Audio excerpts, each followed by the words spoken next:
દુનિયા જેને કિસ્મતનો ખેલ કહે છે, મેં તેને પોતાનાઓની બેરહેમી અને ખૂનના સંબંધોની કડવાશમાં બદલતા જોયો છે. જ્યારે મારા સસરાજીએ ધ્રુજતા હાથે મને તે 3 ફાટેલી નોટો આપી, ત્યારે મને લાગ્યું કે કદાચ ગરીબીના આઘાતે તેમનું માનસિક સંતુલન છીનવી લીધું છે. પરંતુ તે જૂના કાગળો પાછળ જે ભયાનક હકીકત અને કરોડોનો રાજ છુપાયેલો હતો, તેણે મારા પગ નીચેથી જમીન સરકાવી દીધી.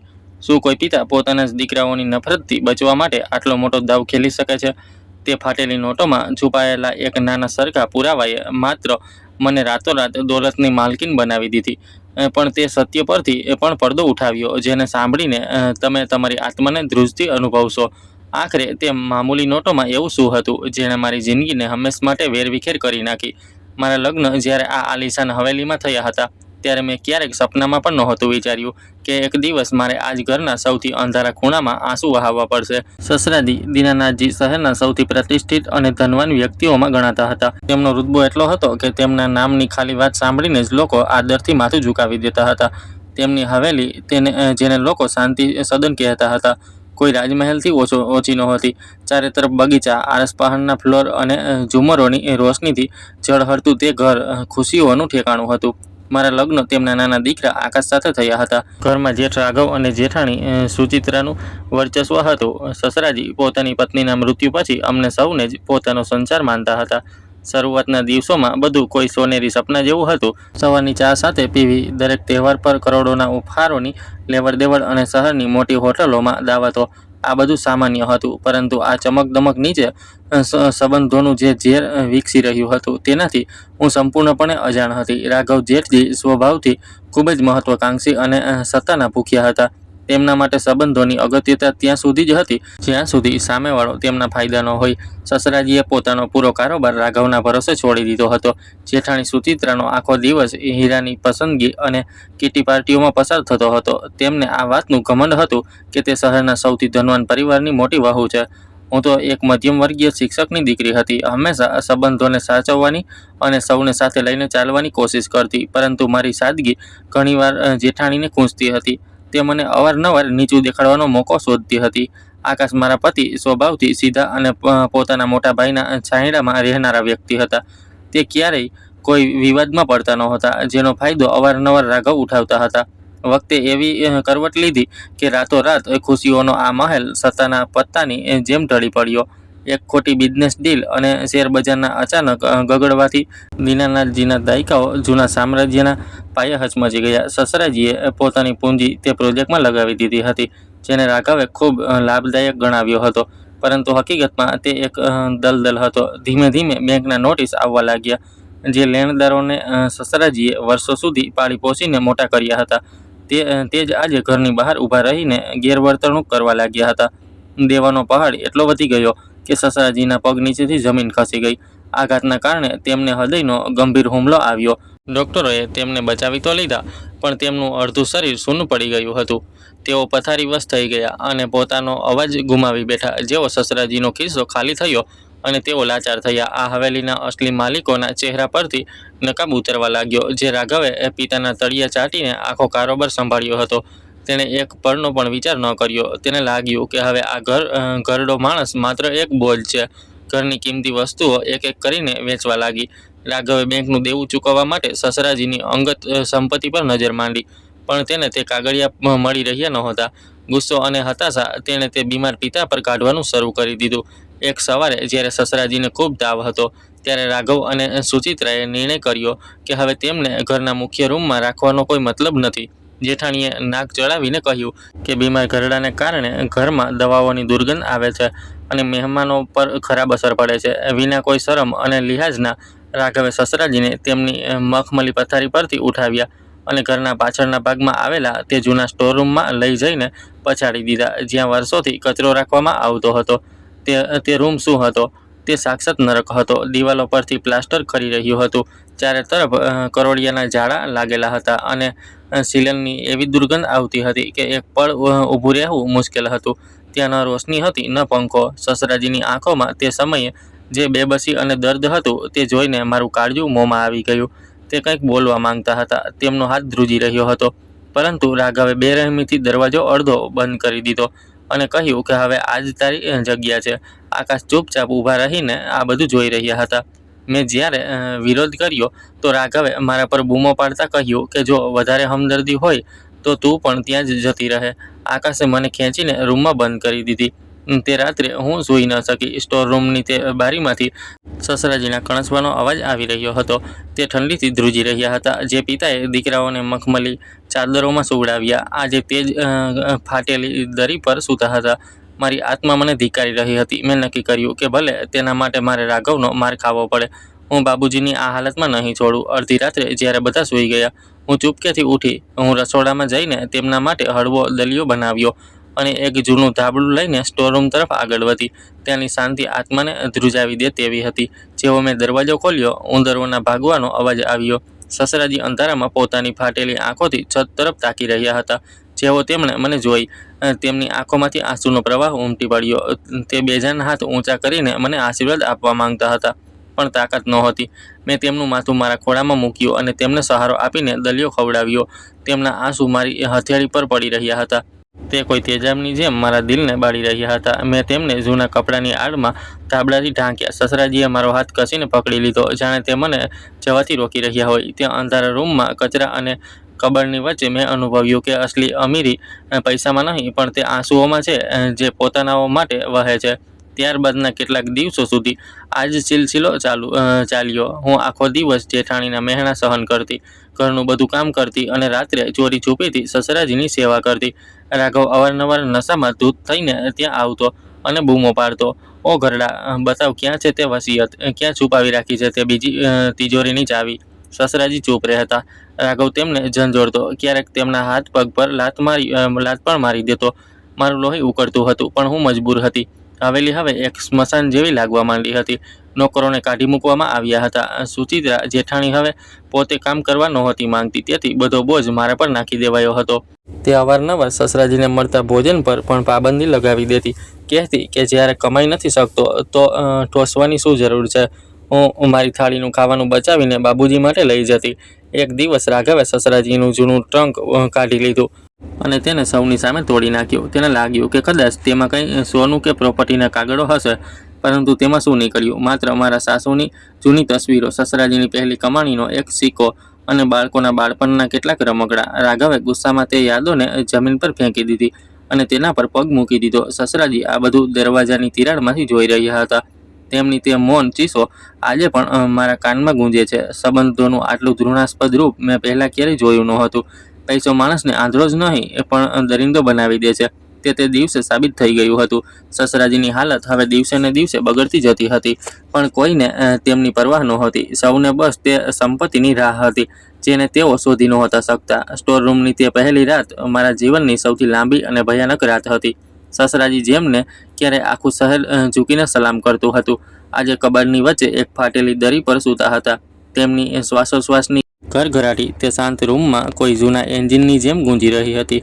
મેં જ્યારે તેમના માથા નીચે એક જૂનું ઓશીકું મૂક્યું તો તેમણે મારી કાંડા પકડી લીધી. તેમના હાથોનો તે ઠંડો અહેસાસ આજે પણ મારી આત્માને ધ્રુજાવી દે છે. તેમની આંખોમાં આંસુ નહોતા, પણ એક એવી શૂન્યતા હતી જે 1000 શબ્દોથી વધારે કહી રહી હતી. મને અહેસાસ થયો કે બહારની ચકાચોંધવાળી દુનિયા હવે તેમના માટે મરી ચૂકી છે. બીજા દિવસે સવારે જ્યારે સૂરજનું પહેલું કિરણ તે નાના સરખા રોશનદાનમાંથી અંદર આવ્યું તો મેં જોયું કે રૂમમાં ખૂણામાં રાખેલા જૂના સંદૂક પર ધૂળનું એક જાડું પડ જામી ગયું હતું. જેઠાણી સુચિત્રાએ સવારમાં જ પોતાના ઊંચા અવાજથી ઘરને માથે લઈ લીધું. તે રસોડામાં બૂમો પાડી રહી હતી કે આજે નાસ્તામાં શું બનશે, અને સાથે જ નોકરોને ગાળો આપી રહી હતી, જ્યારે હકીકતમાં ઘરમાં કોઈ નોકર બચ્યો જ નહોતો. તે વારંવાર સ્ટોરરૂમ તરફ ઇશારો કરીને કહી રહી હતી કે તે તરફ જવાની કોઈ જરૂર નથી, ત્યાં માત્ર ગંદકી અને બીમારી છે. રાઘવ જેઠજીનો વ્યવહાર તો વધુ હિંસક થતો જતો હતો. તેમને વિશ્વાસ હતો કે સસરાજીએ ક્યાંક ને ક્યાંક કરોડોની રોકડ કે ઝવેરાત છુપાવી રાખ્યા છે. તે દિવસમાં 3 વાર સ્ટોરરૂમનો ચક્કર લગાવતા અને દર વખતે સસરાજીને બુરી રીતે ઝંઝોળતા. એક બપોરે હું બારી પાસે ઊભી હતી જ્યારે મેં સાંભળ્યું કે રાઘવ ચીસ પાડી રહ્યો હતો, ઘરડા, તારી જુબાન ખોલ. તે સ્વિસ બેંકના પેપર ક્યાં છે? તે તો માના નામ પર જમીન ખરીદી હતી, તેના ઓરિજિનલ કાગળિયા ક્યાં છે? સસરાજીનો અવાજ તો પહેલાં જ જતો રહ્યો હતો.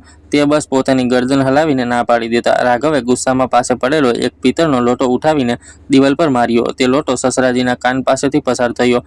મારું કાળજું કંપી ઉઠ્યું. મેં અંદર જવાની કોશિશ કરી, તો રાઘવે મને ધક્કો મારીને બહાર કાઢી મૂકી અને કહ્યું, અંજલિ, આ ઘરડાની વકાલત કરવાનું બંધ કર. જો તને તેના પ્રત્યે હમદર્દી છે તો આજથી તારું ખાવાનું પણ બંધ. તે દિવસથી મેં મારા હિસ્સાનું ખાવાનું સસરાજીને ખવડાવવાનું શરૂ કરી દીધું. હું પોતે ભૂખી રહેતી, પણ તેમના માટે ચોરી છુપીથી દલિયો અને દૂધનો ઇંતજામ કરતી. ઘરનું માહોલ એવું થઈ ગયું હતું જાણે અમે કોઈ યુદ્ધ ક્ષેત્રમાં રહેતા હોઈએ.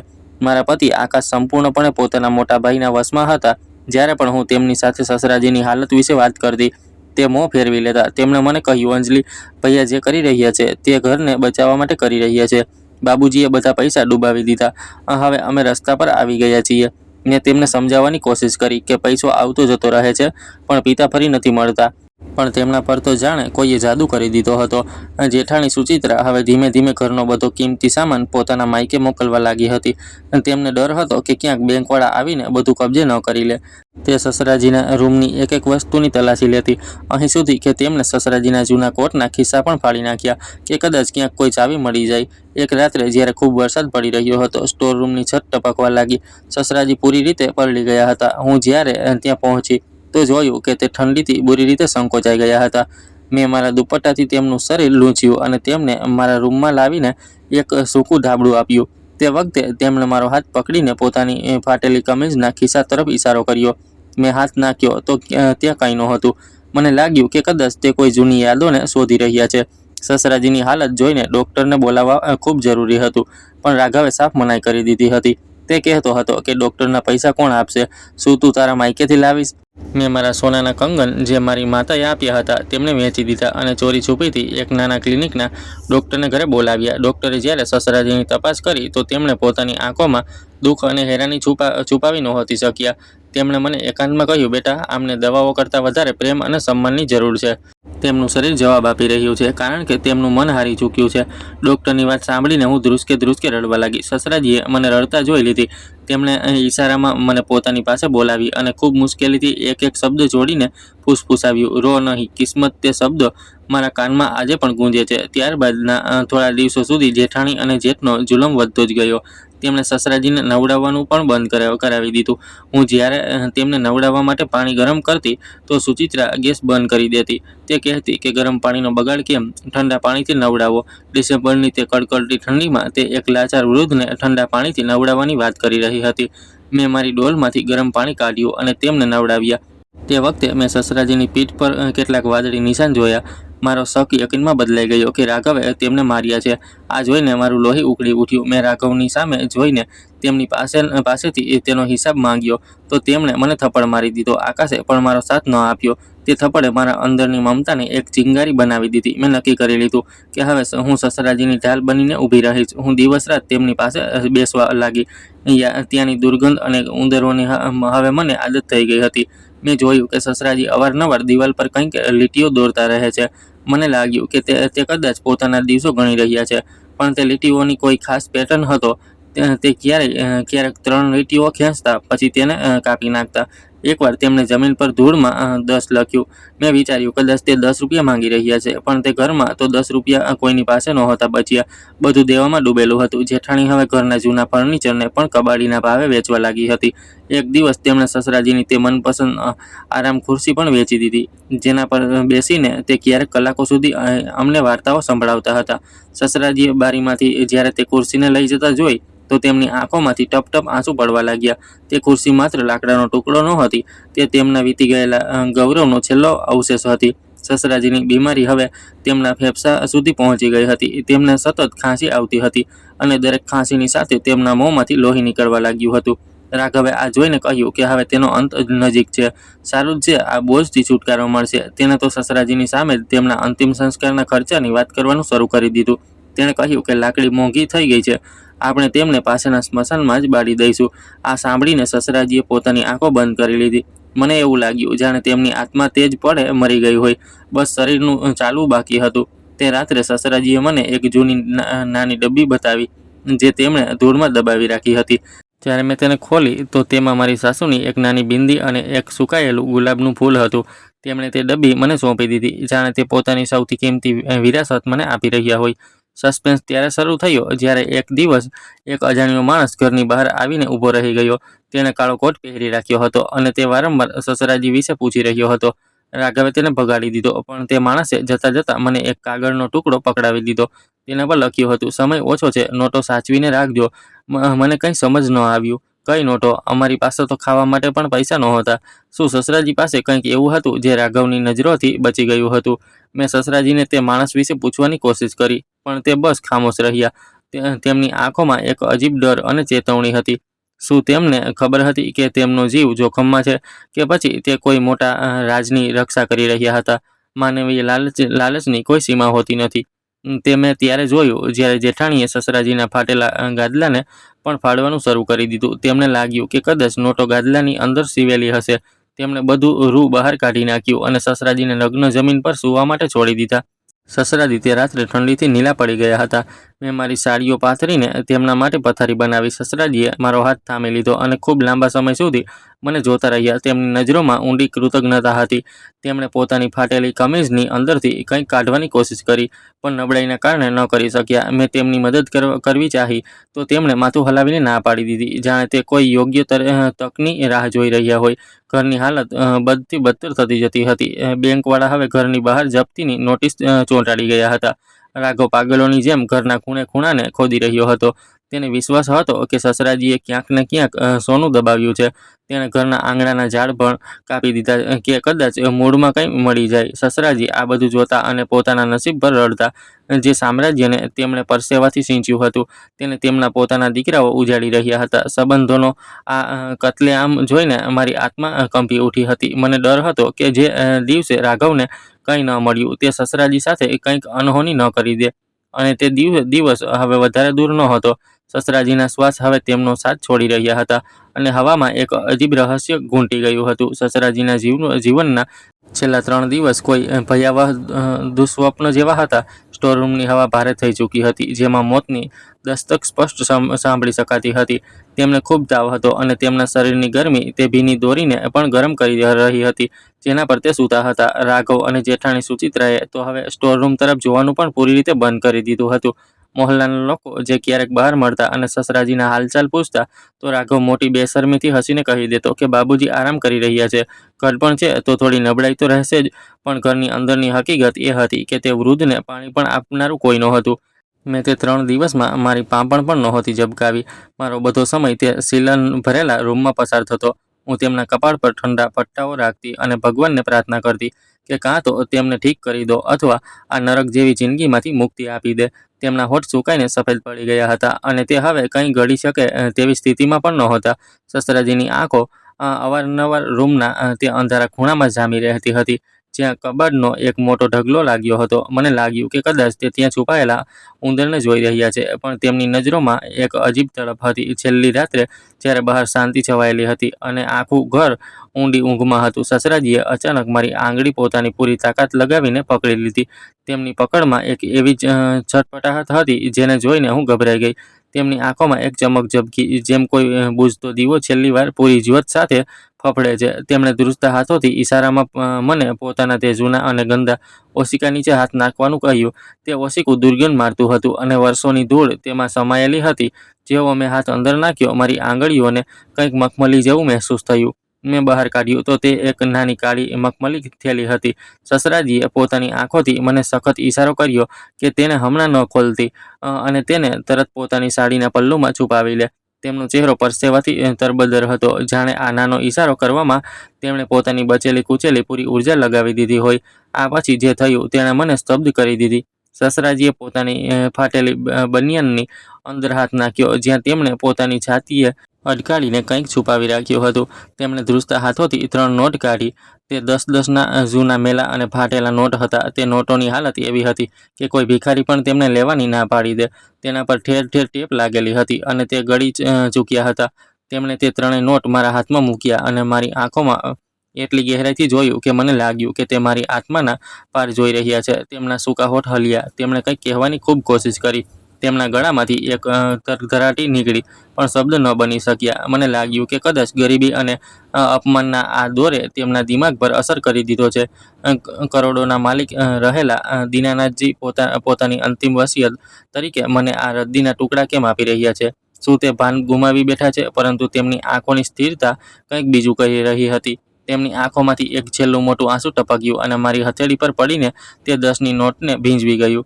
તે જ પળે તેમની પકડ ઢીલી પડી ગઈ અને હાથ બેજાન થઈને જમીન પર પડી ગયો. દીના નાજી, જેમણે ક્યારેક શહેરની અર્થવ્યવસ્થાને પોતાની આંગળીઓ પર નચાવી હતી, આજે કબાટની વચ્ચે વિના કોઈ દવા અને વિના કોઈ પોતાનાના છાંયડામાં દમ તોડી ચૂક્યા હતા. હું ત્યાં જ પથ્થરની મૂર્તિ બની બેઠી રહી. મારા એક હાથમાં તે ફાટેલી નોટો હતી અને બીજામાં તે મખમલી થેલી. હું ચીસ પાડવા માંગતી હતી, પણ ગળું રૂંધાઈ ગયું હતું. થોડીવાર પછી જ્યારે ભાન આવ્યું તો હું ધ્રુસકે રડવા લાગી. મારી સિસકારીઓનો અવાજ સાંભળીને રાઘવ જેઠજી સ્ટોરરૂમમાં આવ્યા. તેમના ચહેરા પર કોઈ દુઃખ નહોતું, પણ એક અજીબ રાહત હતી. તેમણે સસરાજીના ઠંડા પડી ઝૂકેલા દેહને જોયો અને પછી મારી તરફ ફરીને રૂક્ષ સ્વરમાં બોલ્યા, રડવાનું બંધ કર. જે થવાનું હતું એ થઈ ગયું. હવે ઓછામાં ઓછું રોજની કચકચ તો પૂરી થઈ. રાઘવે તરત પોતાના કેટલાક દોસ્તો અને એક પંડિતને ફોન કર્યો. રાતના અંધારામાં જ અંતિમ સંસ્કારની તૈયારી શરૂ થઈ ગઈ. પણ મારું દિલ ત્યારે દહેલાઈ ગયું જ્યારે મેં જોયું કે સસરાજીનો દેહ હજુ ઠંડો પણ નહોતો થયો અને રાઘવ અને સુચિત્રા સ્ટોરરૂમમાં પાગલોની જેમ તલાશી લેવા લાગ્યા. તેમણે સસરાજીની તે જૂની પથારીને ચીરી નાખી, લાકડાના બોક્સને કુહાડીથી તોડી નાખ્યા. તે વસિયત શોધી રહ્યા હતા, તે હીરા જવાહરાત શોધી રહ્યા હતા, જેમની વાર્તાઓએ તેમની રાતોની ઊંઘ ઉડાડી રાખી હતી. રાઘવ ચીસ પાડી રહ્યો હતો. ક્યાં ગયું તે બધું? ઘરડો ખાલી હાથ તો ન મરી શકે? તેણે મને દિવાલ સાથે ભીડાવી દીધી અને મારો હાથ મરોડતા પૂછ્યું, તને કંઈ આપ્યું તેણે? બોલ. મેં મારી મુઠ્ઠીઓને ભીંસી લીધી. મારા સાડીના પલ્લુમાં તે થેલી અને તે 3 નોટ છુપાયેલા હતા. મેં રડતા રડતા કહી દીધું કે તેમણે મને કંઈ નથી આપ્યું. તે તો બોલી પણ નહોતા શકતા. રાઘવે મને ધક્કો માર્યો અને ગાળો આપતા બહાર નીકળી ગયો. અંતિમ સંસ્કાર વખતે પણ રાઘવનું ધ્યાન ચિતાની લાકડીઓ પર નહીં, પણ આવનારા મહેમાનોની વાતો પર હતું. તે દરેકના કાનમાં એ જ ફૂસફૂસાવી રહ્યો હતો કે દેવું ખૂબ છે, એટલે સાદગીથી બધું કરવું પડી રહ્યું છે. મેં સસરાજીની ચિતાને બળતા જોઈ અને મને તે 3 નોટોનો બોજ મારી છાતી પર મહેસૂસ થવા લાગ્યો. ઘરે પાછા ફર્યા પછી રાઘવે સસરાજીનો રૂમ પૂરી રીતે સીલ કરી દીધો, જેણે ત્યાં કોઈ ખજાનો દટાયેલો હોય. પણ મને ખબર હતી કે ખજાનો તો મારી પાસે તે ફાટેલા કાગળોમાં છે. બસ મને તેનો મતલબ નહોતો ખબર. 13માની રાહ પણ રાઘવને ભારે પડી રહી હતી. તેણે તો બીજા જ દિવસથી સસરાજીની જૂની ફાઇલોને બાળવાનું શરૂ કરી દીધું. તે બળતી ફાઇલોને રાખ જોઈને મને લાગી રહ્યું હતું કે કદાચ સસરાજીનું આખું અસ્તિત્વ જ ખતમ થઈ ગયું છે. પણ તે 3 નોટ તે વારંવાર મારા દિમાગમાં ઝબકી રહી હતી. સસરાજીએ મરતી વખતે મને જ કેમ પસંદ કરી? આકાશે જ્યારે મને પૂછ્યું કે હું આટલી ગમગીન કેમ છું, તો મેં તેમને પણ કંઈ ન જણાવ્યું. મને ડર હતો કે આકાશની ભોળ પણ ક્યાંક રાઘવની લાલચનો ભાગ ન બની જાય. તે નોટોમાં કોઈ તો ઊંડું સસ્પેન્સ હતું, કોઈ એવી કડી જે કદાચ આ પૂરી કંગાળીની કહાનીને બદલી શકતી હતી. મેં નક્કી કર્યું કે જ્યાં સુધી હું તે નોટોનું સત્ય ન જાણી લઉં, હું શાંતિથી નહીં બેસું. સસરાજીની આત્મા કદાચ એટલે જ ભટકી રહી હતી, કારણ કે તેમનું સત્ય હજુ પણ તે સ્ટોરરૂમના કબાટમાંથી બહાર નહોતું આવ્યું. સસરાજીના ગયા પછી હવેલીમાં જે શાંતિ છવાઈ હતી, તે શાંતિની નહીં, પણ કોઈ આવનારા તોફાનની આહટ હતી. રાઘવ અને સુચિત્રાએ તો જાણે માની લીધું હતું કે સસરાજી પોતાની સાથે બધું જ રાજ સ્મશાન લઈ ગયા. પણ મારા અંદર એક બેચેની હતી જે મને સૂવા નહોતી દેતી. સસરાજીના અંતિમ સંસ્કારને 1 અઠવાડિયું વીતી ચૂક્યું હતું.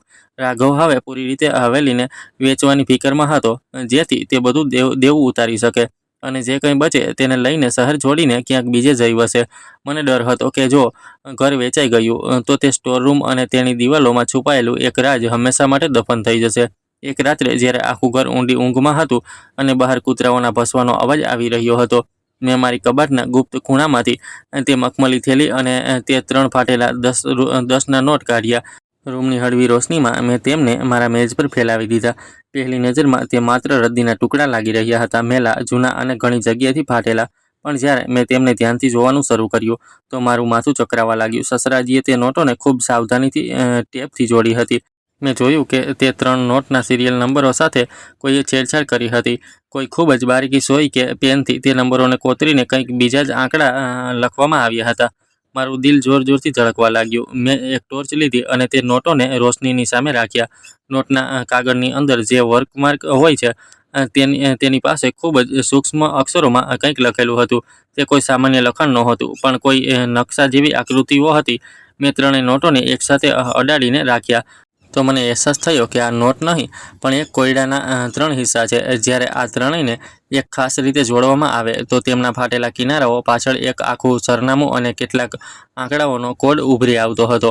તે કોડ કોઈ બેંકના લોકરનો લાગી રહ્યો હતો, પણ તેમાં બેંકનું નામ નહોતું. ત્યારે જ મને તે મખમલી થેલીની યાદ આવી. મેં તેને ખોલી તો તેની અંદરથી પિત્તળનો એક નાનો સરખો જૂનો ચાવીનો છલ્લો નીકળ્યો. તે છલ્લા પર કોઈ નંબર તો નહોતો, પણ તેના પર એક નાનું નિશાન બનેલું હતું, એક ઉગતો સૂરજ. આ નિશાન મને ખૂબ જ જાણીતું લાગ્યું. અચાનક મારા દિમાગમાં વીજળીની જેમ ચમક આવી. સસરાજીની જૂની ઓફિસ પાસે રાઇઝિંગ સન કોર્પોરેટિવ બેંક નામની એક ખૂબ જૂની અને નાની બેંક હતી.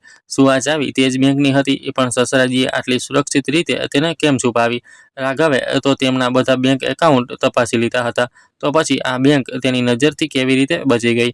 ત્યારે મને સમજાયું કે રાઘવ માત્ર મોટા બેંકો અને મુખ્ય ખાતાઓ શોધી રહ્યો હતો, જ્યારે સસરાજીએ પોતાની અસલી વસિયત તે નાની બેંકમાં સુરક્ષિત કરી હતી, જેને લોકો લગભગ ભૂલી ચૂક્યા હતા. જેમ જેમ રાત વીતી રહી હતી, સસ્પેન્સ ગહેરો થતો જતો હતો. મેં તે નોટો પર લખેલા આંકડાઓને એક કાગળ પર ઉતાર્યા. તે આંકડા કંઈક આ રીતે હતા: 7/12/4/18. મને લાગ્યું કે આ કોઈ તારીખ છે કે પછી લોકરનો પાસવર્ડ છે. મેં તે આંકડાઓને સસરાજીની જન્મતિથિ સાથે મેળવવાની કોશિશ કરી, પણ તે તો મેળ નહોતા ખાતા. ત્યારે જ મને યાદ આવ્યું કે સસરાજી અવારનવાર રાત્રે ઊંઘમાં બબડતા હતા. તે અવારનવાર 7 કદમ 12 મોડ જેવું કંઈક કહેતા હતા. શું આ આંકડા કોઈ જગ્યા સુધી પહોંચવાનો રસ્તો હતો, કે પછી આ કોઈ ગુપ્ત તિજોરીના કોડ હતા? મેં તે નોટોને ફરીથી ધ્યાનથી જોયા. નોટો પર લાગેલા ટેપની નીચે બિલકુલ ઝાંખા અક્ષરો હતા. મેં મોટી સાવધાનીથી ટેપનો એક ખૂણો હટાવ્યો તો નીચે લખ્યું હતું: અંતિમ વિશ્વાસ. મારા શ્વાસ અટકી ગયા. સસરાજીએ મારા પર આટલો મોટો ભરોસો કેમ કર્યો? શું તેમને ખબર હતી કે તેમના પોતાના દીકરાઓ તેમના દુશ્મન બની ચૂક્યા છે? તે જ વખતે મને સ્ટોરરૂમની તે દિવાલ યાદ આવી જ્યાં સસરાજી લીટીઓ દોરતા હતા. હું દોડીને સ્ટોરરૂમ તરફ ગઈ. રાઘવે તેના પર તાળું લગાવી દીધું હતું, પણ જંગ લાગેલા બારીમાંથી અંદર જોઈ શકાતું હતું. ટોર્ચની રોશનીમાં મેં જોયું કે સસરાજીએ જ્યાં લીટીઓ દોરી હતી ત્યાં પ્લાસ્ટર થોડું ઉખડી ગયું હતું. મેં બારીના સળિયાઓ વચ્ચેથી મારો હાથ નાખ્યો અને એક પથ્થરની તે ઉખડેલા હિસ્સાને કોતર્યો. ત્યાં એક નાનો ખાડો હતો, જેની અંદર એક જૂની ડાયરીનું એક પાનું વાળીને રાખેલું હતું. મેં તેને બહાર કાઢ્યું અને પાછી મારા રૂમમાં આવી ગઈ. તે પાના પર સસરાજીના ધ્રુજતા અક્ષરોમાં લખ્યું હતું: રાઘવ અને સુચિત્રા મને ધીમે ધીમે મારી રહ્યા છે. મારી દવાઓનો રંગ બદલાઈ ગયો છે. અંજલિ, તું મારી છેલ્લી આશા છે. તે 3 નોટોને ક્યારેય અલગ ન કરતી. તે જ તને સત્ય સુધી લઈ જશે. આ વાંચીને મારા રૂવાડા ઊભા થઈ ગયા. જે લાલચને હું માત્ર જાયદાદની લડાઈ સમજી રહી હતી, તે અસલમાં એક વિચારેલી હત્યાની સાજિશ હતી. સસરાજીને પોતાના મોતનો અહેસાસ થઈ ગયો હતો અને તેમણે મને બચાવવા માટે આ બધું કર્યું હતું. પણ હવે ખતરો મારા પર પણ હતો. જો રાઘવને ખબર પડી જાય કે મારી પાસે તે નોટ અને તે ચાવી છે, તો તે મને પણ નહીં છોડે. ત્યારબાદના થોડા દિવસો મારા માટે કોઈ અગ્નિ પરીક્ષાથી ઓછા નહોતા. રાઘવ ઘર વેચવાની કાગળની કાર્યવાહી પૂરી કરી ચૂક્યો હતો. તેણે મને કહ્યું કે આગામી 3 દિવસોમાં આપણે આ હવેલી ખાલી કરવી પડશે. મારી પાસે સમય ખૂબ ઓછો હતો. મારે તે બેંક સુધી પહોંચવાનું હતું, જે શહેરના બીજા ખૂણામાં હતી. મેં મારી સહેલી રીટાને ફોન કર્યો અને તેને બધું જણાવ્યું. અમે પ્લાન બનાવ્યો કે હું માયકે જવાનું બહાનું બનાવીશ અને ત્યાંથી સીધી બેંક આવી જઈશ. પણ રાઘવ ખૂબ ચાલાક હતો. તેણે મારા રૂમની તલાશી લેવાનું શરૂ કરી દીધું હતું. એક સાંજે જ્યારે હું નહાઈને બહાર આવી તો જોયું કે રાઘવ મારી કબાટની સાડીઓને જમીન પર ફેંકીને કંઈક શોધી રહ્યો હતો. મારું દિલ ગળામાં આવી ગયું. તે નોટો મારી માતાની તસવીર પાછળ છુપાયેલા હતા. રાઘવ તે તસવીર સુધી પહોંચવાનો જ હતો કે ત્યારે જ સુચિત્રાએ તેમને બહાર બોલાવ્યો. હું માંડ બચી. તે રાત્રે મેં તે નોટોને મારી કમરમાં એક કપડામાં બાંધીને છુપાવી લીધા. ત્રીજા દિવસની સવારે હું બેગ લઈને નીકળવા તૈયાર હતી. રાઘવે મારી આંખોમાં જોતા કહ્યું: અંજલિ, તું કંઈક છુપાવી રહી છે. મને ખબર છે કે તે ઘરડાએ તને કંઈક આપ્યું છે. જો તું ચૂપચાપ તે આપી દઈશ તો હું તને હિસ્સો આપી દઈશ. નહીંતર યાદ રાખજે, આ ઘરમાંથી બહાર નીકળવાના રસ્તા ખૂબ ખતરનાક છે. તેની ધમકીએ મને ડરાવી દીધી, પણ મારો ઈરાદો પાકો હતો. મેં હિંમત એકઠી કરી અને કહ્યું કે મારી પાસે કંઈ નથી. તમે ચાહો તો મારો બેગ ચેક કરી લો. તેણે મારો બેગ ચેક કર્યો. તેમાં માત્ર કેટલાક કપડાં હતા. તેણે મને જવા તો દીધી, પણ મને ખબર હતી કે તે મારો પીછો કરશે. હું સ્ટેશન પહોંચી, પણ ટ્રેનમાં બેસવાના બદલે હું પાછળના રસ્તેથી નીકળી ગઈ અને ઓટોમાં બેસી ગઈ અને રાઇઝિંગ સન બેંક તરફ ચાલી પડી. આખો રસ્તો મને એવું લાગી રહ્યું હતું જાણે કોઈ કાર મારો પીછો કરી રહી છે. જ્યારે હું તે જૂની બેંકની સામે પહોંચી તો મારી ધડકનો તેજ થઈ ગઈ. તે બેંક કોઈ જૂની હવેલી જેવી લાગતી હતી, જેના ગેટ પર જંગ લાગેલી હતી. અંદર શાંતિ હતી. મેં કાઉન્ટર પર જઈને તે પિત્તળનો છલ્લો બતાવ્યો. મેનેજર, જે એક ખૂબ જ વૃદ્ધ વ્યક્તિ હતા, તેમણે મને ઉપરથી નીચે સુધી જોઈ અને પછી ચશ્મા સરખા કરતા બોલ્યા: દીનાનાથજીની વહુ.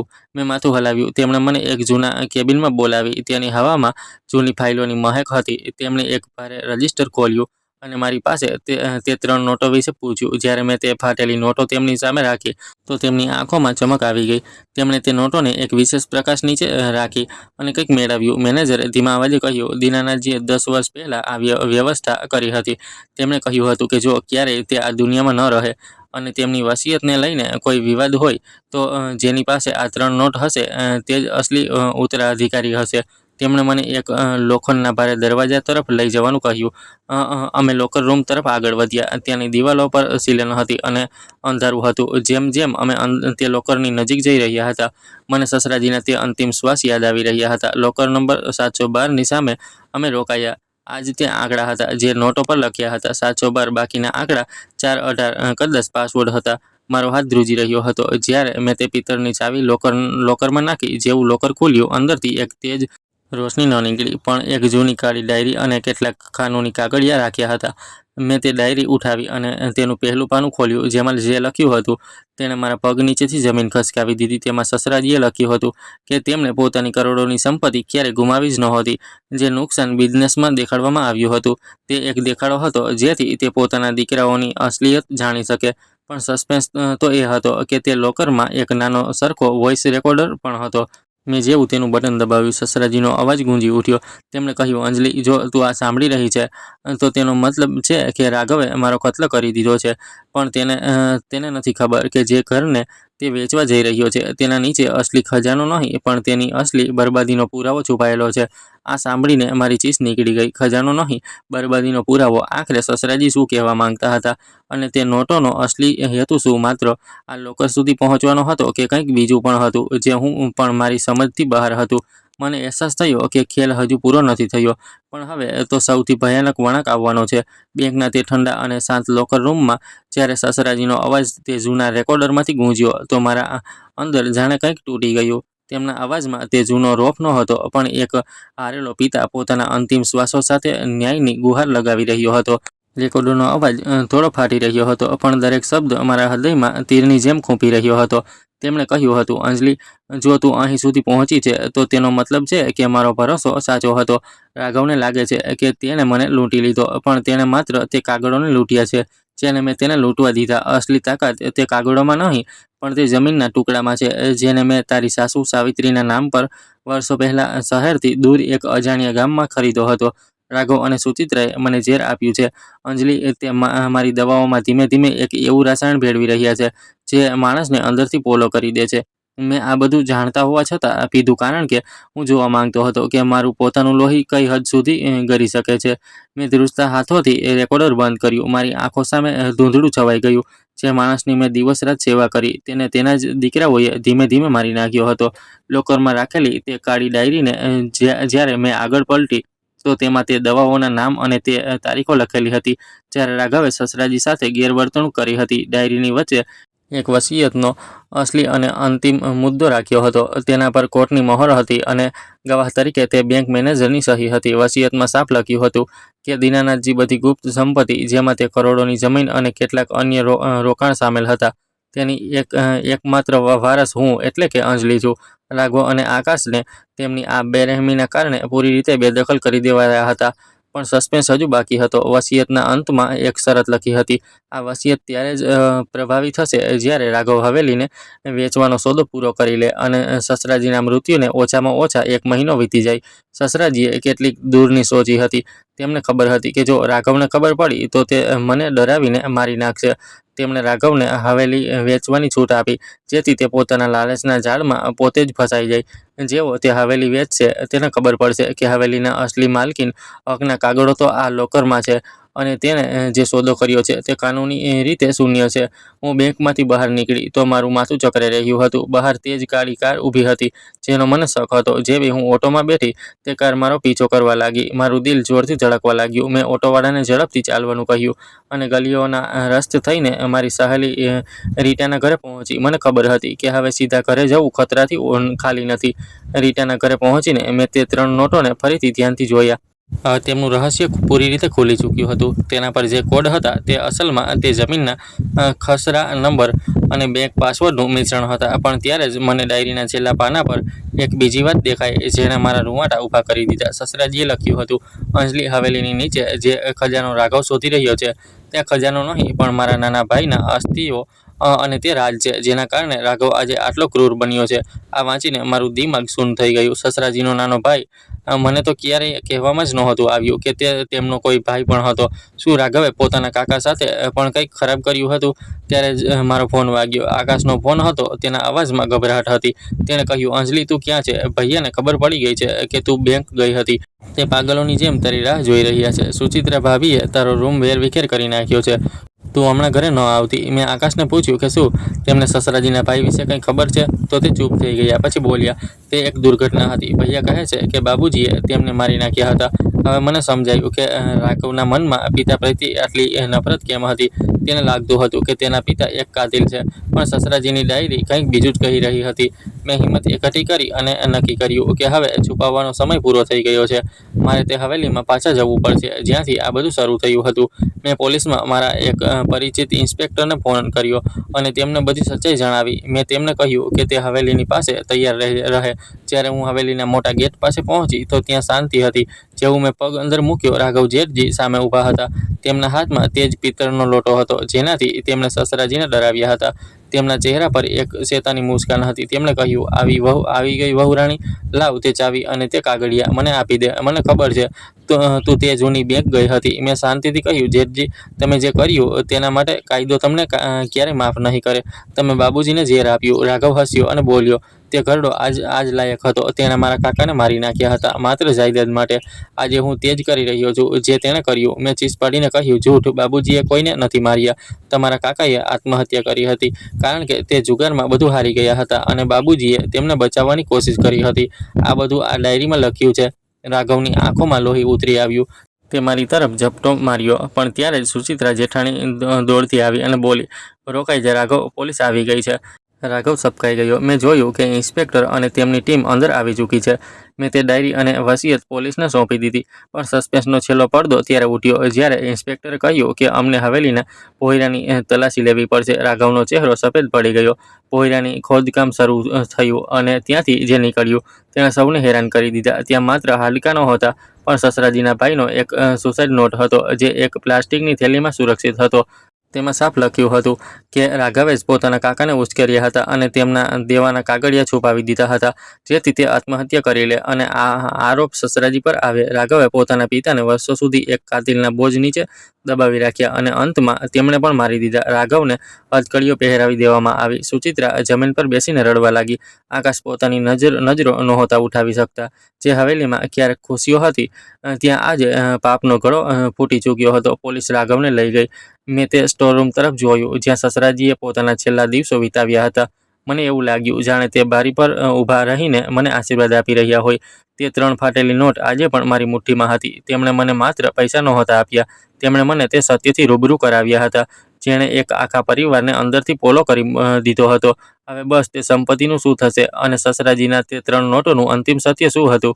કારણ કે ડાયરીના સૌથી છેલ્લા પાના પર હજુ પણ એક કોયડો અધૂરો હતો જે માત્ર તે નોટોને એક વિશેષ ક્રમમાં રાખવાથી જ ઉકેલી શકાતો હતો. હવેલીના તે સીલન ભરેલા ભોંયરામાં જ્યારે પોલીસની ટોર્ચની રોશની પડી તો ત્યાં માત્ર ધૂળ જ અને જૂની યાદો નહોતી પણ એક ખાનદાનના પતનનો આખો ઇતિહાસ દફન હતો. રાઘવને જ્યારે પોલીસની ગાડીમાં બેસાડવામાં આવ્યો તો તેના ચહેરા પર પશ્ચાતાપનું એક પણ નિશાન નહોતું. તે હજુ પણ મને નફરતની નજરોથી જોઈ રહ્યો હતો જાણે તેને પોતાની હારનો નહીં પણ મારા જીતવાનો એ અફસોસ હોય.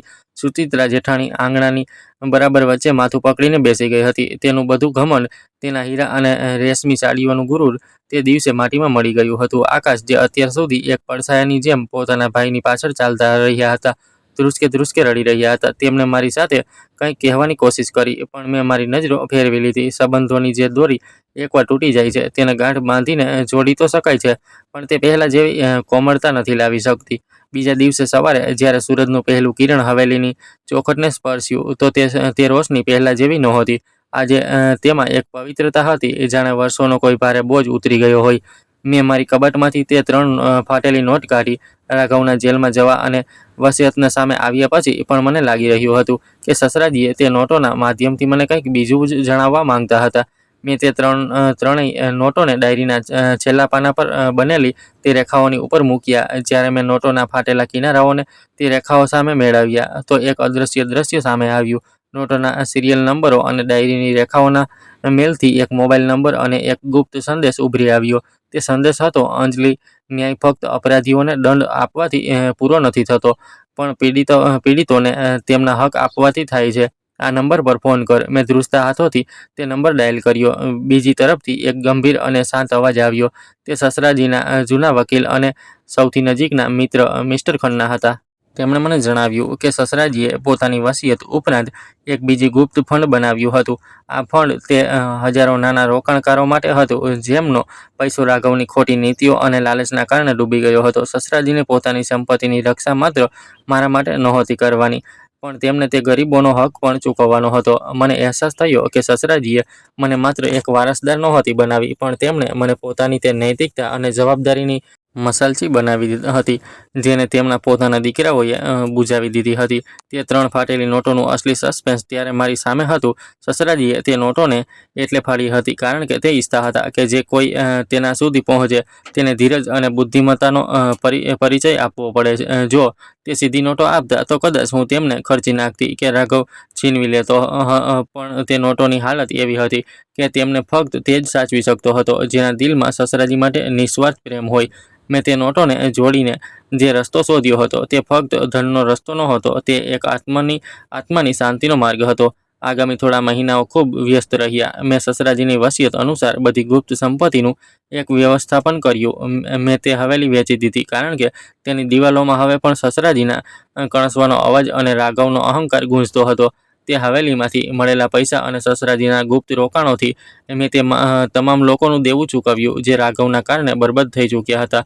જ્યારે મેં તેના નાના દુકાનદારો અને મજૂરોને તેમના હકના પૈસા આપી રહી હતી તો તેમની આંખોમાં જે ચમક હતી તે જ સસરાજીની અસલી દોલત હતી. આકાશે મારી માફી માંગી અને એક નવી શરૂઆત કરવાની વાત કરી. મેં તેમને માફ તો કરી દીધા, પણ મેં નક્કી કર્યું કે હું મારી જિંદગી હવે મારા દમ પર જીવીશ.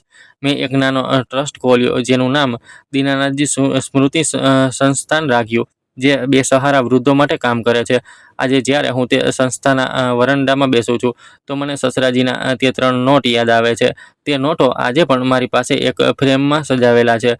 તે મને યાદ અપાવે છે કે જ્યારે માણસ પાસે બધું ખતમ થઈ જાય છે ત્યારે પણ તેનું ચારિત્ર્ય તેની પાસે હોય છે. દુનિયાને લાગતું હતું કે દીનાનાથજી એક કંગાળ અને પાગલ ઘરડાની જેમ મર્યા, પણ હકીકતમાં તો એક રાજાની જેમ ગયા જેમણે પોતાની છેલ્લી ચાલમાં માત્ર બુરાઈને હરાવી નહીં, પણ પોતાની સાચી વિરાસતને સાચા હાથોમાં સોંપી દીધી. તે ફાટેલા 10 રૂપિયાના નોટની કિંમત કરોડોમાં નહોતી. તેમની કિંમત તે ભરોસામાં હતી જે એક મરતા પિતાને પોતાની વહુ પર કર્યો હતો. જ્યારે મારા શ્વાસ અટકે કે હું પોતાને કમજોર સમજું છું, હું તે 3 નોટોને જોઉં છું અને મને સસરાજીની તે છેલ્લી નજર યાદ આવી જાય છે જે કહી રહી હતી કે બેટા, તું એકલી નથી, સચ્ચાઈ તારી સાથે છે. આજે હું કરોડોની માલકીન છું, પણ મારી સૌથી મોટી સંપત્તિ તે સુકૂન છે જે મને તે વૃદ્ધોની સેવા કરીને મળે છે જે ક્યારેક મારા સસરાજીની જેમ પોતાનાઓની બેરૂખીનો શિકાર થયા હતા. સંબંધોનું જે કડવું સત્ય મેં જોયું તેણે મને પથ્થરનો બનાવ્યું પણ વધુ સંવેદનશીલ બનાવી દીધી. સસરાજીની તે ફાટેલી નોટ આજે પણ એક અનસુની કોયડા જેવી લાગી શકે છે, પણ મારા માટે તે પ્રેમ અને ન્યાયનું પ્રતીક છે જેણે મારી જિંદગી બદલી દીધી. હવે હું શાંતિથી સૂઈ શકું છું કારણ કે મને ખબર છે કે સસરાજીની આત્માને શાંતિ મળી ગઈ છે જેના તેઓ હકદાર હતા. આ વાર્તાનો અંત અહીં નથી થતો, પણ આ તો તે નવી શરૂઆતનો પ્રારંભ છે જ્યાં પૈસો નહીં પણ ઇન્સાનિયત સૌથી મોટી દોલત છે. અને સસ્પેન્સની વાત કરીએ તો તે છેલ્લો નોટ જેને મેં સૌથી છેલ્લે જોડ્યો હતો તેના પાછળ સસરાજીએ એક નાની લાઈન લખી હતી જેને મેં હવે વાંચી. અંજલિ, અસલી ખજાનો તારા અંદરની મમતા છે જેને દુનિયાનો કોઈ પણ રાઘવ ક્યારેય ખરીદી નહીં શકે. શું તમને લાગે છે કે સસરાજીનો પોતાના જ દીકરાને પાઠ ભણાવવાનો આ તરીકો સાચો હતો? કદાચ હા, કારણ કે ક્યારેક કડવી દવા પણ ઊંડી જખમોને ભરે છે. તો દોસ્તો, આ હતી અંજલિ અને તેમના સસરાજીની તે કહાની જેણે આપણને શીખવ્યું કે દોલત વિરાસતમાં મળી શકે છે, પણ સંસ્કાર અને નૈતિકતા પોતે કમાવી પડે છે. સસરાજીના તે 3 ફાટેલા નોટોએ ન માત્ર એક સામ્રાજ્યને બચાવ્યું, પણ તે ચહેરાઓ પરથી નકાબ પણ હટાવી દીધો. જે સંબંધોની દુહાઈ તો દે છે, પણ તેમના દિલમાં માત્ર લાલચનું ઝેર હતું. યાદ રાખજો, સત્યને દબાવી શકાય છે પણ મિટાવી નથી શકાતું. તમને શું લાગે છે? શું અંજલિએ તે 3 નોટોનું સત્ય જાણીને અને રાઘવને સજા અપાવીને સાચું કર્યું, કે પછી ખૂનના સંબંધોને એક વધુ મોકો મળવો જોઈતો હતો? પોતાની રાય કોમેન્ટ સેક્શનમાં જરૂર બતાવો, કારણ કે તમારા વિચારો અમારા માટે ખૂબ કિંમતી છે. જો આ કહાની તમારા દિલને સ્પર્શ કર્યો છે, તો આ વિડીયોને લાઇક કરો અને આવી જ વધુ દિલ ધ્રુજાવી દેનારી સાચી ઘટનાઓ પર આધારિત કહાનીઓ માટે અમારા ચેનલને સબસ્ક્રાઈબ કરો અને બેલ આઇકન જરૂર દબાવો. આ કહાનીને પોતાનાઓ સાથે શેર કરો, જેથી તેઓ પણ સમજી શકે કે સંબંધોની અસલી કિંમત પૈસાથી નહીં પણ ભરોસા અને નિસ્વાર્થ પ્રેમથી કરવામાં આવે છે.